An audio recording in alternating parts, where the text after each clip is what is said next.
Subtle skills, big results. Welcome to the Ninja Selling Podcast.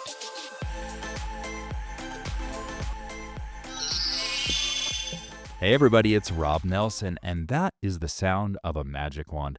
I'm here today with Eric Thompson, and we are going to talk about the ninja concept of waving your magic wand. Hey, Eric.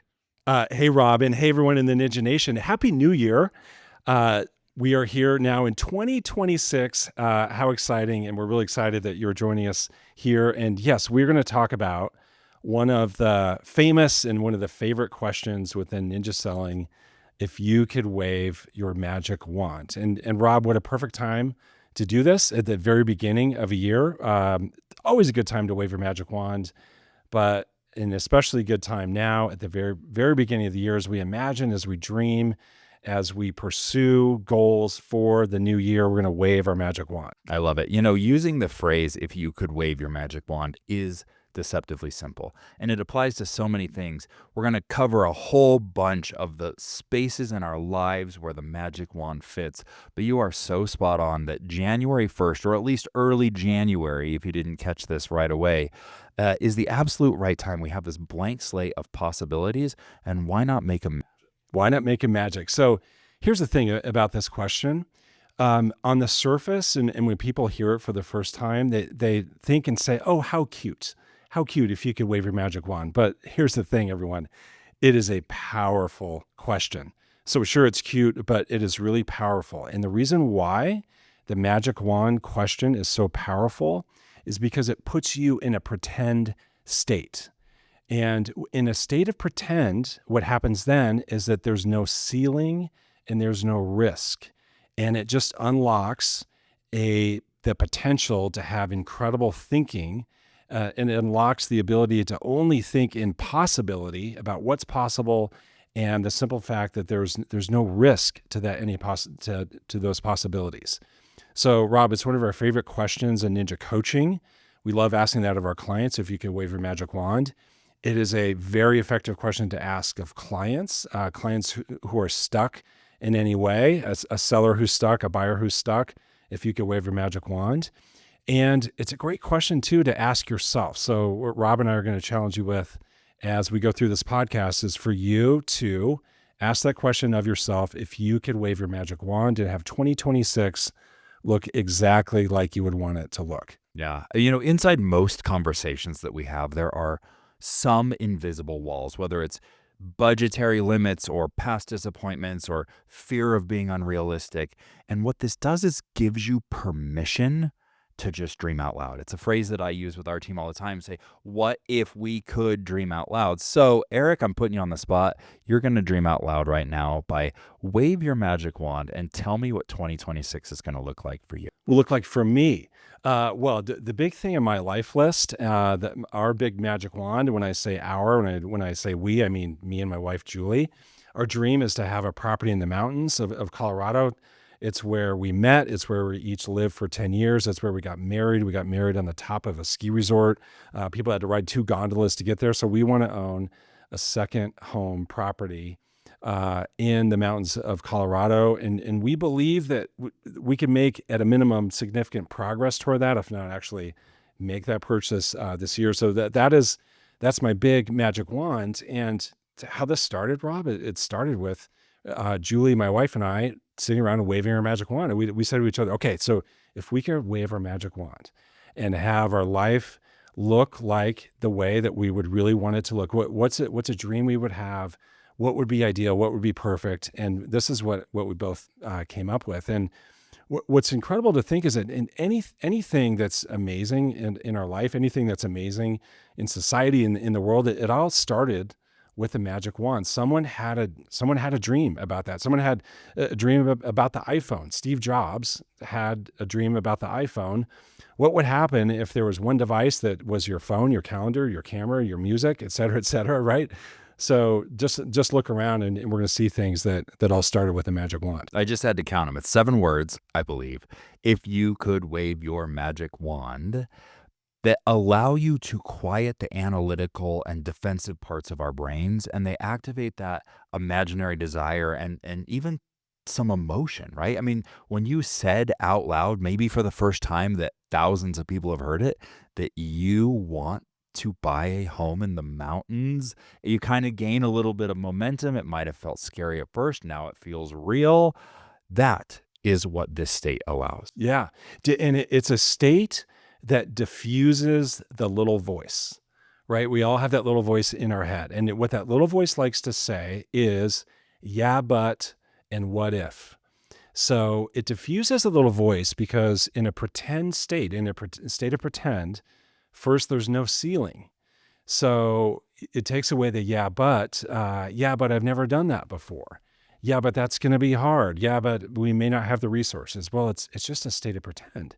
So you can say to the little voice, look, we're just pretending here. We're just waving a magic wand. There are no limits. There's no ceiling. So that diffuses the little voice. And then the little voice also likes to say, what if? What if we get hurt along the way? What if we trip and fall? What if we don't realize that goal? That's not going to feel good either. Well, the magic wand, it puts in a safety net. So you create a world where there's no ceiling and there's a safety net. It's only possibility. There's no risk. So it's in that place that you can really start to get specific about how that could happen, because you've taken off the ceiling and you've put in the safety net. So then it's from that pretend state that you can really get imaginative, and that you can also get concrete with the plan on making that dream come true. So let's get concrete. The calendar has rolled over. It's 2026, and most ninjas have some kind of a business plan put together. If they don't have a business plan, there's probably numbers on a page somewhere that say, this is what I'd like to do. And hopefully you arrived at that by coming up with a life list or updating your life list and designing the year that you want, then creating goals to fund that year. That is the ninja methodology for business planning. So now that you have that sitting in front of you, what does the magic wand bring to the equation?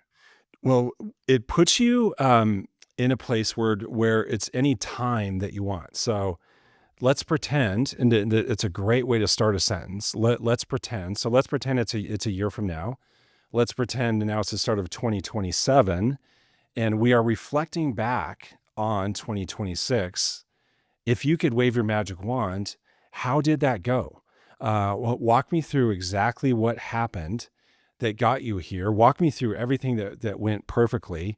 Walk me through this magic wand result that you've achieved, and then tell me more about that. Because what you do then, and by the way, that's a question you can ask of yourself. Tell me more about that. It's one of our favorite questions in coaching. Tell me more about that. Because then you start to articulate the meaning behind the magic wand.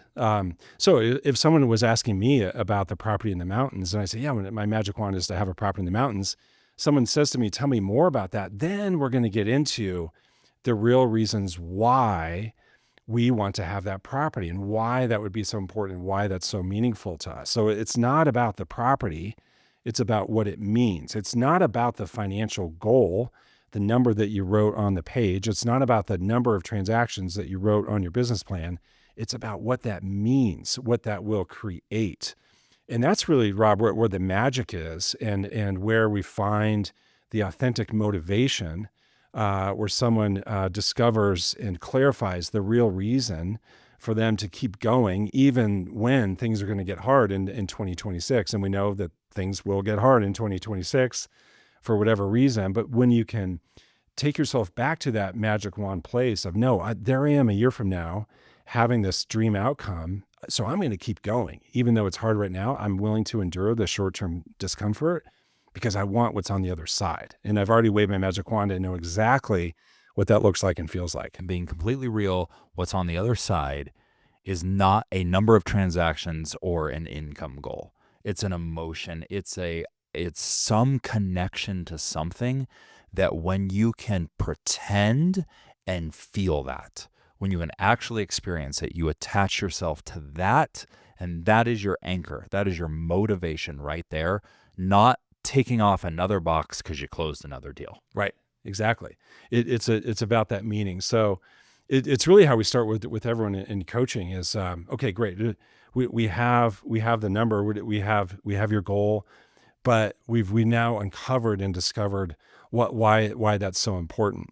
Everyone, Rob, probably has heard that phrase, begin with the end in mind, right? That's really what this is about. So it's about being on purpose, and you're on purpose because you have a purpose living in the future.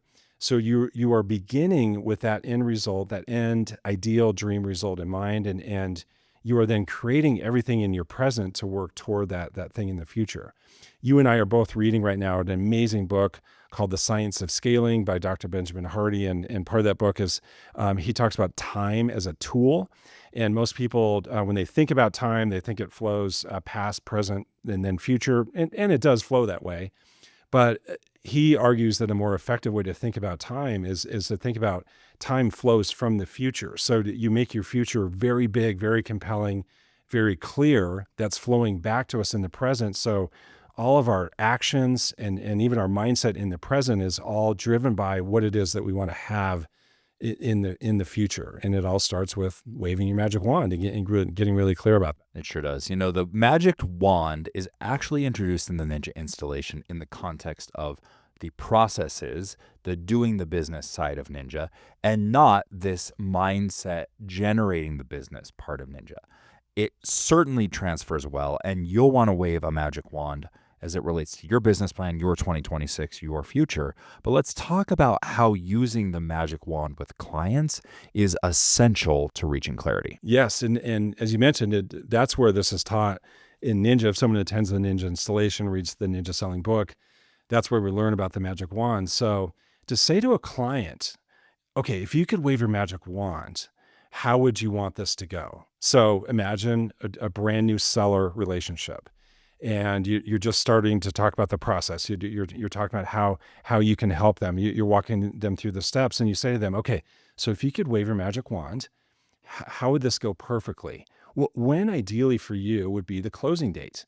What would be the steps along the way if you could wave your magic wand that would cause this to go perfectly? Who would be involved? Who would not be involved?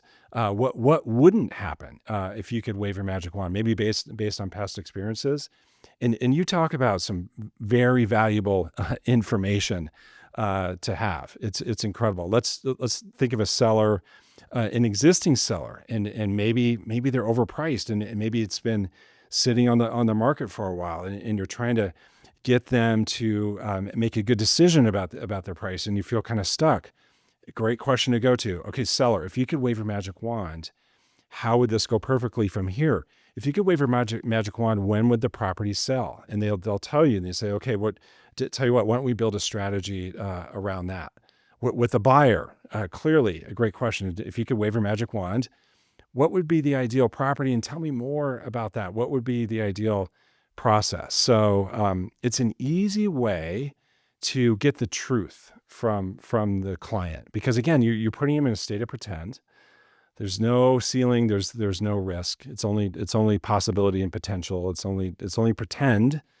So they're going to tell you the truth, and it's much easier for them to tell you the truth. Yeah, truth is a tender word in that context because it doesn't imply that they're lying. It sometimes is the result of lack of clarity, or they're giving you the answer that's most logical as opposed to what the emotion that's actually driving this decision or hang up or whatever the challenge is. I think in the buyer context, so frequently the conversation starts with, what are your must-haves, right? You kind of solicit a list of demands so that you can begin a search.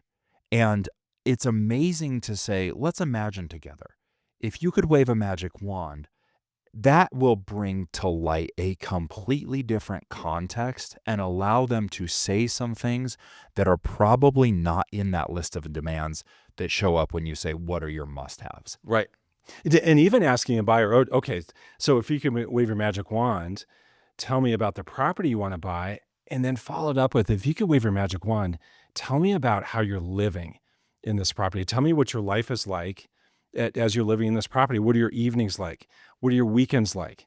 What are you doing? What are you not doing? What's different compared to today now that you've waved your magic wand? You're going to get very insightful information that's going to help you to identify the best property for them. and help them to identify what's most important that might be different than what they were initially thinking about bedrooms and bathrooms and number of spaces in the garage, because they come to this with a lot of limited thinking, and a lot of yeah, but and what ifs, but you put them in a pretend state. How do you want this to go perfectly? What's the ideal experience you're having in this property? Now we're talking. Now we're talking in terms of what it is that they really, really want. Yeah. One layer deeper is the phrase creates psychological safety. And that begins the process of creating trust. And I think that psychological safety and trust inside the relationship are prerequisites for a great client relationship, one that's going to last beyond a transaction, that will last for a lifetime. And I think that the phrase can also be a North Star throughout the process. How do you anchor back to that pretend state? Because you've been there and you may need to bring them back. Tell us about that. Yeah. So let's pretend you're bogged down in an inspection negotiation. You're helping the seller, and the buyer and seller are disagreeing. You've reached an impasse at the time of inspection. You can always take them back, and you can say, if it's okay with you, let's go back to what you told me when we were first talking about selling your property. And you waved your magic wand and you said, these are the things most important to you. This is the ideal timing. This is the ideal scenario. This is the life that you're wanting to get to. And now let me ask, if we say no right now, if we can't come to agreement, how does that impact what you initially told me? So it's very helpful to the client when you can take them back to what they said. How often do we see a client is willing to lose the battle, or they're trying to win the battle, but they're going to sacrifice the war, right? So that it's a way to bring them back to the big picture, that ideal outcome that they wanted, and it puts little things in perspective as little things, because sometimes those little things they're not going to matter a year from now, 5 years from now, down the road. So the magic wand is a great way to take them back to that. You're spot on. When in that position, a phrase that never works is, but you said, right? So, but you said if this happened, you would. We know that the ability to anchor back to this by saying something that sounds more like, when you waved your magic wand, you ... Here's how this option gets us closest to that. And again, you're putting them in that pretend state. You take them back to something that they can apologize for instead of being defensive about. Maybe this isn't in fact it, but it's a much more sensitive way than "but you said." And sometimes we've all been there. That's exactly what you want to say. And you know what, Rob? Let's bring this back to mindset. This is the exact same approach that we use with a coaching client. And it's the exact same approach that everyone listening can use to coach yourself. So when you hit that point at some point in 2026 and you feel bogged down, you feel out of steam, you feel frustrated, you feel maybe even like you want to give up, but hopefully not. Then you can say to yourself, all right, let's go back to that time when you waved your magic wand, because that's what we do in coaching. When that happens with a client, we'll say, hey, tell you what, is it okay with you if we go back to what we first talked about when we first started working together? Remember when I asked you to wave your magic wand? And remember when I asked you what that would be like when you were realizing that magic wand outcome? And this is what you told me. And has anything changed? So that's a great way to follow that up. Has anything changed in terms of how you would wave your magic wand? Usually the answer, no surprise, is no, nothing has changed. Then you can ask for recommitment to say, hey, tell you what, can we get back on track? And what would that look like? What are you now willing to do, knowing that that dream is still really, really, really important to you? So you can anchor it with yourself when you find yourself bogged down at any point in 2026. You got it. That's why this works so well in real estate and well beyond real estate. It's because buying or selling a home is emotional, even if people insist that it's not. The magic wand question allows the clients to reconnect with the why in that pretend state, why they're doing this in the first place, because we so often get lost in the tactics and the timing and the market noise and the drama and all the things that come with that transaction. And Eric, one of the most common things that we get in Ninja is at the end of the installation, people come up to us and say, could you take my spouse, could you take my partner and show this to them tomorrow? Because they need this, right? And certainly they don't need it. We understand what they're saying, but much of the ninja selling system, and particularly the mindset, is very applicable regardless of where in the world you earn a living or you spend your time. That way of thinking can be very productive. And I'd love to wrap this segment up with, how do you wave your magic wand outside of your real estate business? How do you bring this home? How do you work with your children? You have a house that my guess has many magic wands in it. And tell us how this has worked for you. It's a great way to start a conversation with anyone that you really care about. I've asked the magic wand question of my kids, and yes, my house is full of magic wands. I have two magical teenage daughters. I have a magical wife. So yeah, we love to have them wave their magic wand. Like, okay, guys, if you could wave your magic wand, and if we could go anywhere on vacation as a family this year, where would you go? And they'll say something like Tahiti, and we'll say, okay, well, maybe not Tahiti, but what about somewhere else? It's a great way to connect with your friends. I love to ask the question of my friends, hey, if you could wave your magic wand, where would you like to live? Where would you travel to? We are now at a point in our life where a lot of our friends have kids that are about to go to college. So I love to ask the parents, gosh, if you could wave your magic wand, what school would they go to? And I have a friend who's a graduate of University of Texas, and he sure as heck doesn't want his daughter to go to Texas A&M, right? And so you have fun conversations around that. It's a fun question to ask the teenage kids themselves. If you could wave your magic wand, what school would you go to? What would your career look like? It's just a really not only effective, but a really fun conversation starter. Yeah. And that's my challenge for anybody here is it's the first of the year, regardless of what your year is slated to look like. I think it's time to put that aside and wave your magic wand and maybe reimagine that from the different lens of what's possible, maybe not what's practical, what's truly possible, and wave your magic wand over that. Eric, one of the things that in the ninja world ties this entire concept together, because the magic wand it's a mindset piece, it's a practical piece, but is the ninja word of the year. And Peter Parnick introduced us to this concept many years ago, but I have found that it can be the ultimate anchor for all of these pieces of ninja tied into just a single word that we say to ourselves or write somewhere special, or some people even tattoo it on their arm. But what is your word of the year for this year? And more importantly, how does that anchor you back to all the pieces of the ninja system that could include the magic wand? So my word of the year, Rob, is elevate. And I intentionally picked that word because it has multiple meanings. So it ties right to my big life list goal of a home in the mountains, in a ski resort in the mountains, because that's a higher elevation. So that's elevating. And I know in order for us to have that I'm going to elevate. I'm going to elevate everything I do. I'm going to elevate my mindset, my skill set, my actions, elevate the team in all the ways, elevate our coaching clients, to make Ninja even better. So I just think about, okay, what are all the things that we could do to raise the game, raise the bar, to elevate? So my word of the year is elevate.